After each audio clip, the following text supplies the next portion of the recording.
Hello everybody and welcome to another hobby cheating video, and today we're going to talk about doing heated weapons. In other words, things that are so hot that they actually have an inner glow. This is great for doing like weapons out of a forge and stuff like that. And I should state from the beginning that there's a lot of interpretations of this and ways to execute on this. What I'm going to try to show you is sort of the basic progression of how one goes about this. And you can actually then extrapolate this in lots of interesting ways. So, okay. So here we've got our little Zinch fellow, and he's got a nice little curved blade that we're going to turn into a fire sword. Because that sounds cool, right? Why not? So, here on my palette, let's talk about our paints. We have some standard ivory from Pro Acryl. We have some ochre 3 from Watercolors, some orange 3 from Watercolors. Then we have burnt red from Pro Acryl, dark umber, and coal black. Again, none of these paints are magical. None of these are the ones you have to have.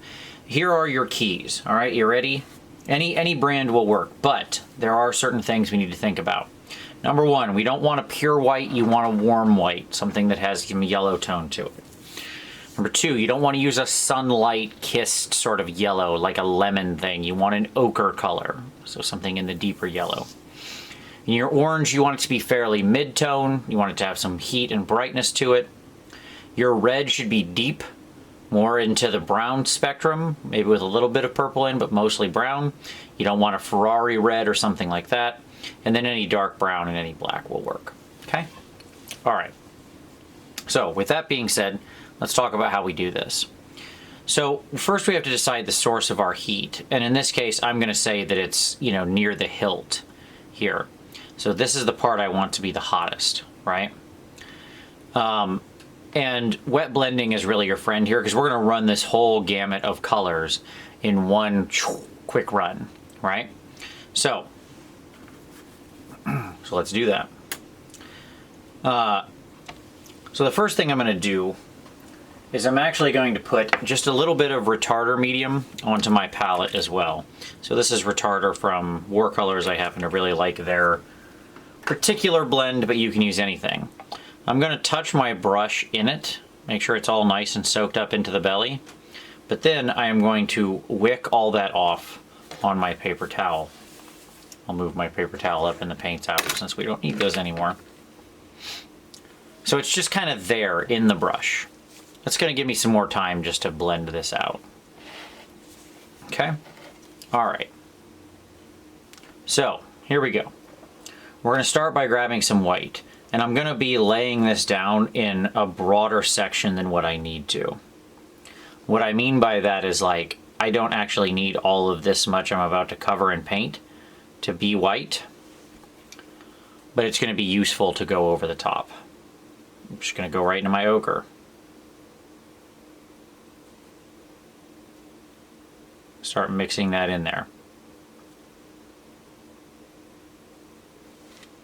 Go into my orange.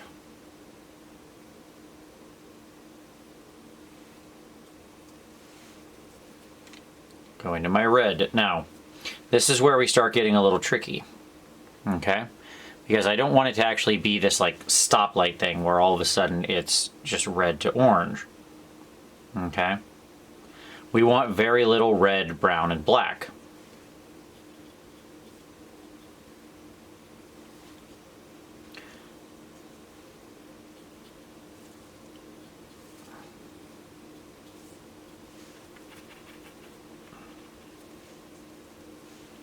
So then I can kind of pull it back down. You notice I'm like wiping my brush in between here sometimes.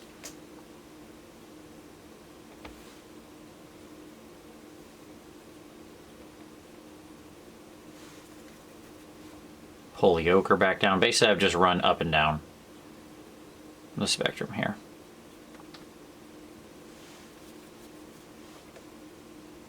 Then I'll take some of my white and go into some of my ochre.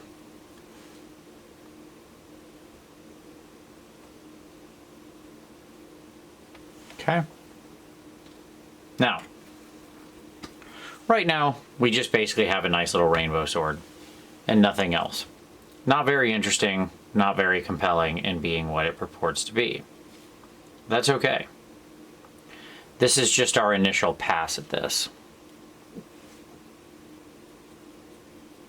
What we do now is we mostly take the paint off our brush and we start smoothing this out.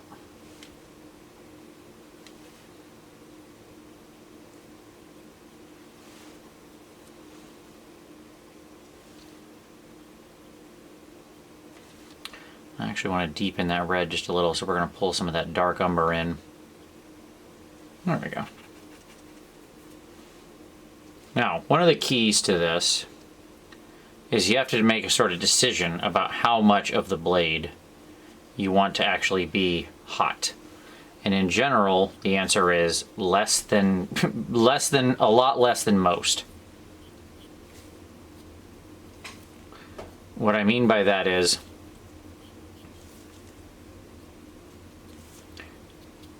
if the whole thing is fiery, it's not going to sell. So, what we're going to do now that we have sort of a basic transition down, is I'm going to let that paint rest, dry, and we'll talk about theory here for a moment. Okay, so let's talk about how we're ultimately going to construct this blade, because this was just our initial color pass to set some tones. If this center is hot, right, if it's heated from the middle of the thing, which is generally what we want to do when we want to have this like inner flame kind of situation on the blade, then what that tells me is the bottom near the hilt, and this has like a center line here, need to be the hottest. And everything out from there should get cooler, right? So the edge should actually be cooler than whatever's around it, right? Cool. So what that means is that I need to start, now that I have some sort of basic color shift down, just, you know, sketching something out there that was quick and dirty to get kind of an idea of what's going on. Now is where we actually start doing the real work, where we start shaping this into an actual like fiery sword. So first we're going to go into our ivory here. And very carefully, I'm going to go ahead and hit this center line, like more or less all the way up, or farther than I would need to. And I'm going to reinforce the heat down here at the bottom. Then I'm going to take some of my ochre and a little bit of my orange. You want to get a nice, because now we start working in a lot of mid-tone colors. And very quickly on top of that, I want to start bringing that heat up. But this time I'm focusing toward the middle of the sword. And in fact, from this point, I'm going to switch and cover the white line I just did, and this time go more, you know, up farther. Okay?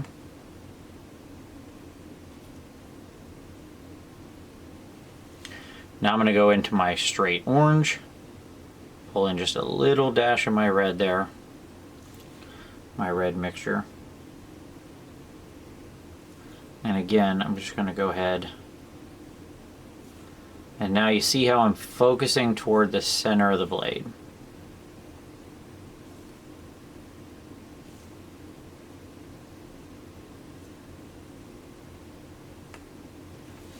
Right, because I want the outside to remain nice and hot. And then I'm going to take this orange color and I'm going to complete my line up to the top.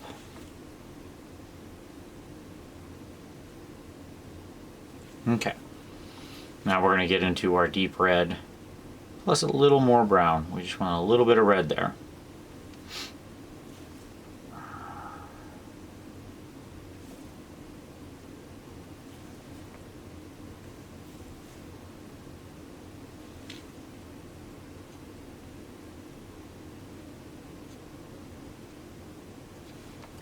Then it's just a matter of color balancing it out. And this is usually the toughest part, because what you have to kind of do is work your flame around. Depends a lot on like the length of the sword, that kind of thing. Like right now, looking at this, I have too much yellow stuff. I need to bring up my orange level.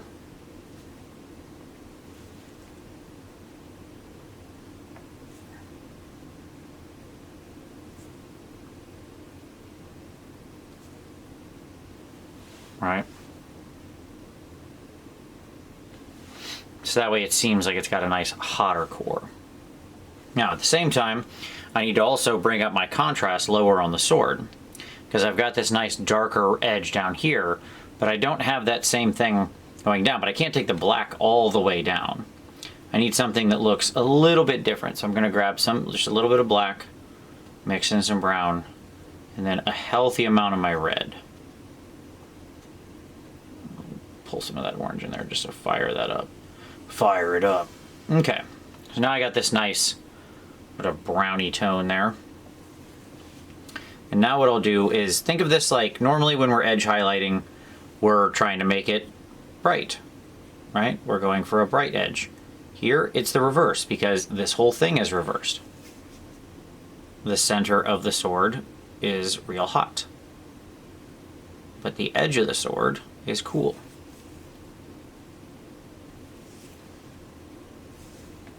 And then what I'll start doing is just pull in a little more orange.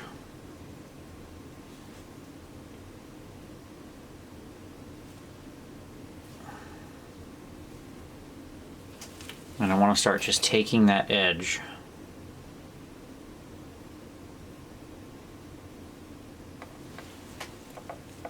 and really cooling it off. You see that? See, that was when we introduced that nice darker color, how much hotter the stuff at the center looks. That's just basic contrast, right? Like, as always, the name of the game is contrast. Okay. So now we're getting somewhere.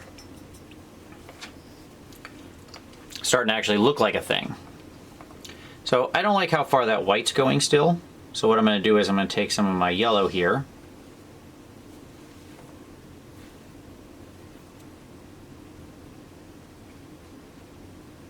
Kind of reinforce that a little bit.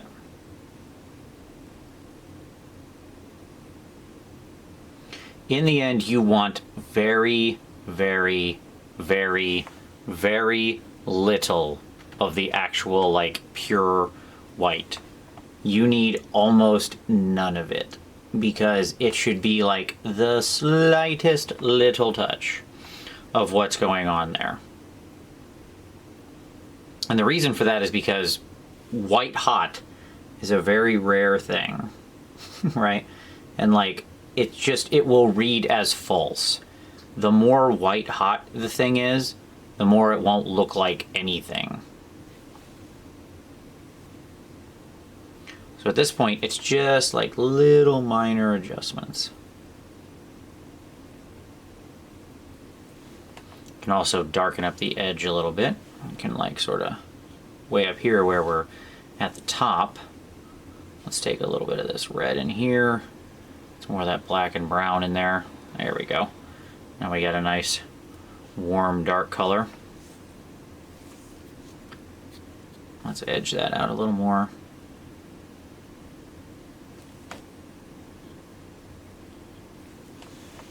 Right? Again, bring that contrast nice and deep.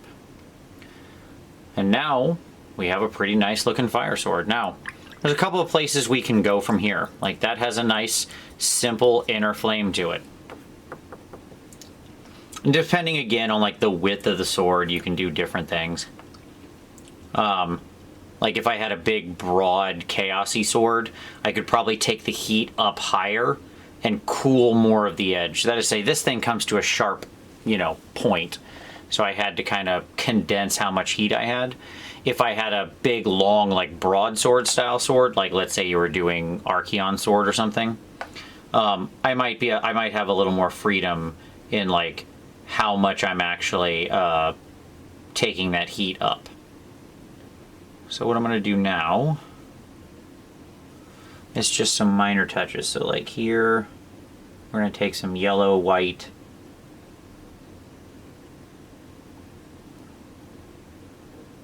and I'm just going to touch it right near this thing that I am claiming visibly is making the heat.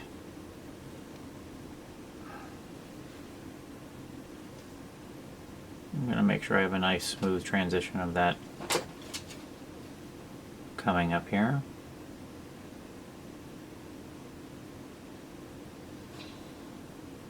But you see how I slowly refined this? Like I started quite broad, right? Like just sketched out some quick colors with a wet blend.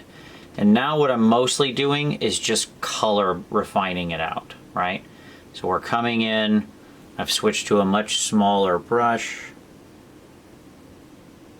and I'm just very carefully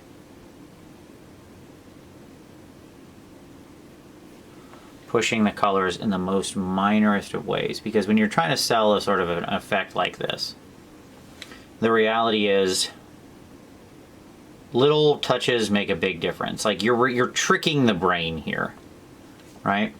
And things like fire and heat, things that exist in the world, your brain has a lot of preconceived notions it's not going to bother to tell you about. Like it hasn't really had this discussion with you. It just knows that there's a certain way the world works, and if something diverges from it, it will catch it in a heartbeat and be like, wait a minute, that's not how that looks, and then boom, the illusion falls apart, right?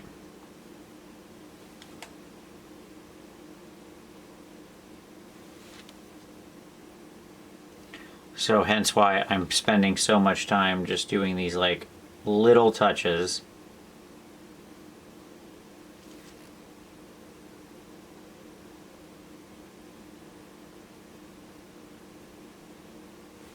Because in the end, those little touches go a long way.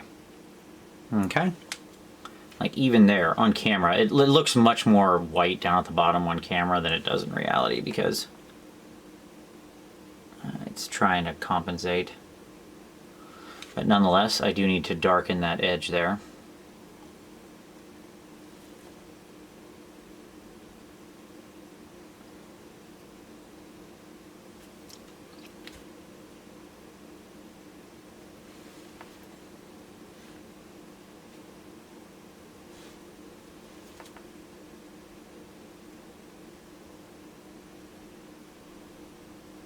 Okay, so there we go. I think we got a nice flamey sword effect. Now there's a couple other things you can do here if you want to get real clever. Like you can have sort of cracks coming through the thing. Like we could take some black, again, if you've got a nice big broad flat blade, you can take some sharp black and like bring it in little cracks to the thing, so it looks almost more like volcanic glass. That's a fun trick. In other words, like, I'll show you real quick here. We'll just,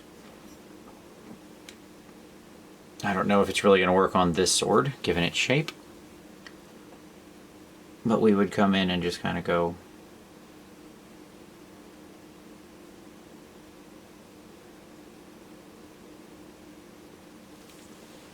right. That probably doesn't show. At any rate, we can make little cracks is the point.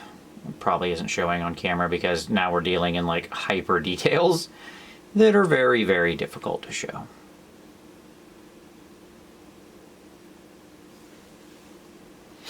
Okay, but from there, it's just minor adjustments. It's a cool looking trick,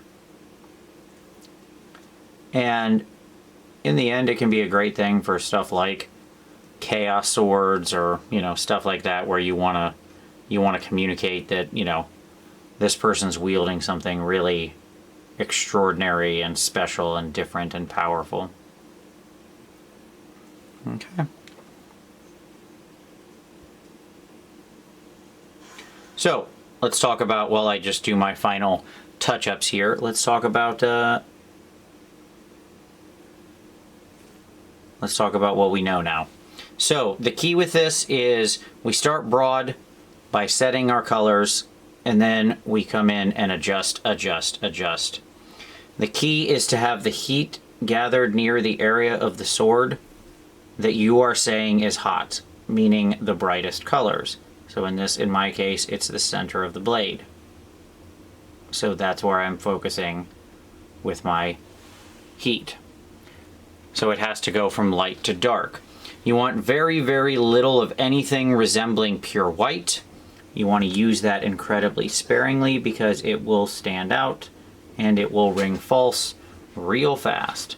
But a little bit of it, just the tiniest amount, is really important at the same time because that's what sells the illusion of something being white hot. And there has to be that little bit of white hotness to get the conception that like literally he could be holding this thing with this kind of layer or this kind of heat still going on, right? There has to be something generating this heat. So your brain expects there to be just a little bit of something that hot. Our edges need to be darker, so we go out to this very dark color. We start with a broad transition of all of the moving through the colors in a sort of wet blend, and then we over time start mixing them together to get a nice smooth transition between everything, and what we end up with is a nice inner flaming sword. It's a cool effect, I think so at least, and it's fun. You can do it on all different kinds of weapons as well. Like here I'm doing it on a sword. Like I said, you can do it on like an Archeon, big long broadsword. You can do it on axes. Again, you just focus the heat near here and then spread this radiating out. You want to focus on, in general, you want more cool than hot. What I mean by that is 50% or so of your sword should be more deep orange, orange into red, stuff like that. The darker you have it, the more it will actually seem hot. It's counterintuitive, I know, but yet here we are. Because if you have this really hot core and then you transition out to something really dark, this area will seem brighter by comparison. So, there it is. That's how you do your inner flaming swords. It's a simple effect, but it's a fun one. And I could sit here and just play with this, by the way, for a while. Like, it's fun to just sit here and slowly adjust things, slowly adjust things, slowly adjust things, slowly adjust things. You get the idea. But we'll call it right there. So, there you go. There's your flaming heated sword effect, or heated metal. Great for something straight off the forge, great for magical blades. Nice alternative to your standard sort of like non-metallic metal or something like that. Can really make a unit stand out and look cool. So, if you like that, give it a like. Subscribe for additional hobby cheating. We have new videos here every Saturday. If you have suggestions for a video you'd like to see, this came from a user suggestion. Feel free to drop that down in the comments. Always love to see user suggestions. But as always, I very much appreciate you watching this one, and we'll see you next time.